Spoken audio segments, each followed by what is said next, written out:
ఎన్నికల రిజల్ట్ ఇంకా 5వ తారీఖు 4వ తారీఖు కంప్లీట్ అవుతుంది.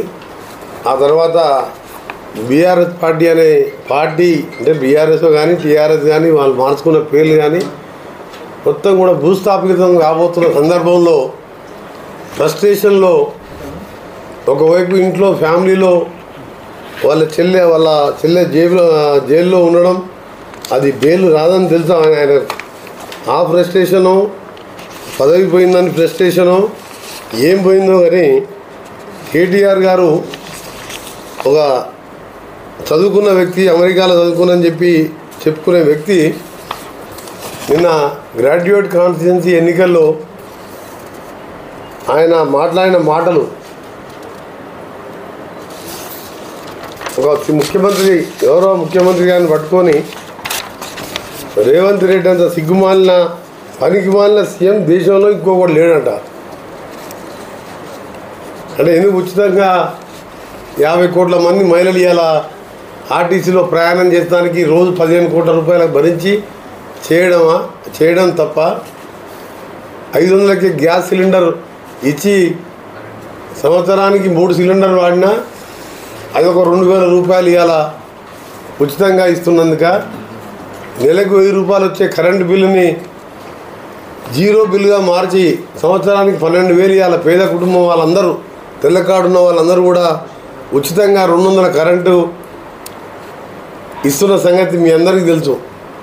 ఇంకా ఎన్నో కార్యక్రమాలు ఆయన ఏమంటారంటే 30,000 ఉద్యోగాలు మొత్తం మేమే సెట్ చేసినాం, దాన్ని ఆయన అనుకున్న జవాబులు మేము ఇచ్చి చెప్పుకుంటున్నాం. మరి ఎందుకు ఇవ్వలేకపోయినావు కేటీఆర్ను? నువ్వే కదా రాష్ట్రాన్ని మొత్తం రాజ్యాన్ని నడిపించింది. మీ నాయన పామోదనం అనుకుంటే నువ్వే రాజ్యం వెళ్ళలేవు కదా, దేశాలు తిరుగుకుంటావు, ఏడ చూసినా టీవీలో నువ్వే అందరూ మినిస్టర్లను డమ్మీ చేసి మొత్తం రాజ్యం వెళ్ళావు. నువ్వే ఒక డిక్టేటర్ ముఖ్యమంత్రిగా 30,000 ఆర్డర్లు ఎందుకు ఇవ్వలేదు? ఇవన్నీ పిచ్చి మాటలు మాట్లాడుతున్నాడు. మేము గవర్నమెంట్ వచ్చిన నెక్స్ట్ డేనే ఎక్కడెక్కడ ఉన్నాయి, ఏమేమి న్యాయపరంగా ఇబ్బందులు ఉన్నాయన్నీ కూడా ఆలోచించి కోట్లల్లో దాన్ని పర్సీవ్ చేసుకొని 3 నెలలలోపు 30,000 ఉద్యోగాలు ఇవ్వడమే కాకుండా 13,000 డిఎస్సి నోటిఫికేషన్ ఇవ్వడం, ఇంకా ఏ జాబ్లు ఇవ్వాలి గ్రూప్ 1 ఎగ్జామ్స్ కూడా నోటిఫికేషన్ ఇచ్చడం, డేట్ ఇచ్చడం, దానికి కూడా ప్రిపేర్ అవుతున్న పిల్లలు. ఇంకా మూసీ లాంటి ప్రాజెక్టు ఎప్పుడన్నా మీ కళలో కూడా వచ్చిందా? 6 లక్షల కోట్లు 6,90,000 కోట్లు అప్పి చేసినాము.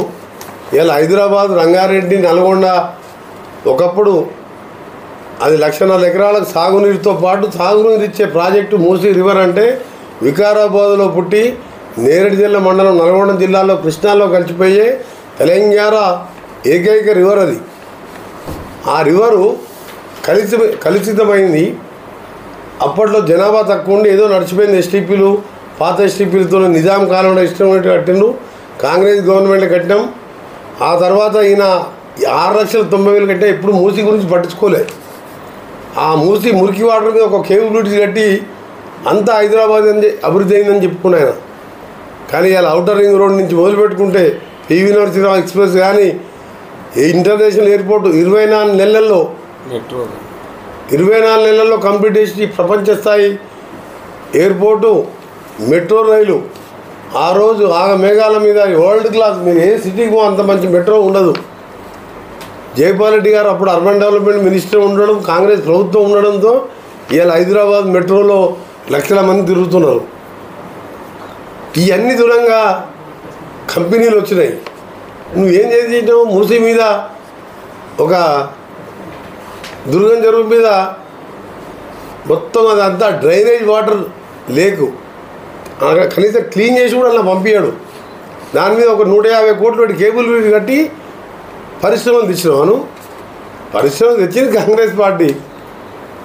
చంద్రబాబు నాయుడు ఆ రోజు అంతో ఇంతో హైటెక్ సిటీలను మొదలు పెడితే మేము ఒక అడుగు ముందేసి రాజశేఖర రెడ్డి గారి కాంగ్రెస్ ప్రభుత్వం ఈరోజు అంత ఆలోచన చేసి మేఘాల మీద ఔటర్ రింగ్ రోడ్డు, ఎయిర్పోర్టు ఇవన్నీ చేయబట్టి ఇలా ఎయిర్పోర్ట్కి వెళ్ళి మాకు ఔటర్ ఫైనాన్షియల్ డిస్ట్రిక్ట్ పోవాలన్నా, కోకాపేట పోవాలన్నా, రైజా మైండ్ స్పేస్ పోవాలన్నా 15 నిమిషాల్లో పోతాం. కంపెనీలకు 20 నిమిషాల్లో 5 స్టార్ హోటల్లో ఉంటాం. దాంతోనే ఇవాళ మా ముందు చూపుతో మేము ఆ రోజు చేసినాం. కాబట్టి ఇలా బెంగళూరు లాంటి సిటీలకు పోతే మీరు చూసుకోండి ఒకసారి. కుక్కటిపల్లిలో ఎయిర్పోర్ట్ ఉంటే వనస్థలపురం ఏరియాలో ఐటీ ఇండస్ట్రీస్ ఉంటాయి. ఆడ ఫ్లైట్ దిగితే 3-3.5 గంటలు ట్రాఫిక్ టైంలో ప్లాన్ లేకుండా కడితే హైదరాబాద్ అన్నిటికీ వసతులు మంచిగా ఉన్నాయి అని చెప్పి వాళ్ళ ఇండస్ట్రీస్ వస్తున్నాయంటే కాంగ్రెస్ పార్టీ మూలం. ఆ మాత్రం జ్ఞానం లేకుండా ఏదో ఇండస్ట్రియల్ టెక్ మహీంద్రా వెళ్ళిపోతుంది. ఏం పోవు. ఇలా మూసి 40,000 కోట్లతో ఇవాళ ప్రక్షాళన లేస్తే మా ముఖ్యమంత్రి గారు అదే మాట్లాడతారు. మొన్న పోయినప్పుడు ఇటు షాద్నగర్ వరకు అటు మేడ్చల్ వరకు కూడా దీన్ని అంతా ఇండస్ట్రియల్ కారిడార్ ఐటీ పరిశ్రమలు తీసుకొస్తానికి కూడా మెట్రోను విస్తరించే విధంగా ఓల్డ్ సిటీ నుంచి మెట్రో మర్చిపోతే దాన్ని కూడా ఎయిర్పోర్ట్ కనెక్ట్ విధంగా పనులు ప్రారంభమవుతున్నాయి.